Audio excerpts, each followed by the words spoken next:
ये तो ये फुल लॉन्ग हाइट में मुर्गा है।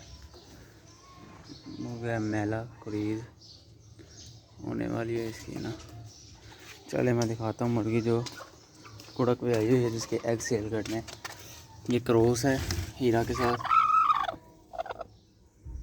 ये देखें इसके नीचे मैंने अंडे रखने हैं। आज या कल रखूँगा वाइट मुर्गी के। वाइट मुर्गी मैंने हटवा दी थी कुड़क से तो वो दोबारा एग देने के लिए तैयार है। बल्कि ये है मुर्गी, इसकी फुल झोली पड़ी हुई है, एग देने के लिए तैयार है। आज या कल में दे देगी क्योंकि जगह वगैरह देख रही है।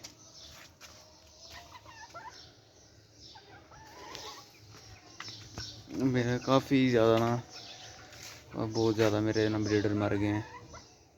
कल भी मेरा 10,000 का जोड़ा मरा है। कंधारी नस्ल का चूजे थे, 2 मंथ के थे। बाकी चलें ये देख लें। ओके अल्लाह हाफ़िज़।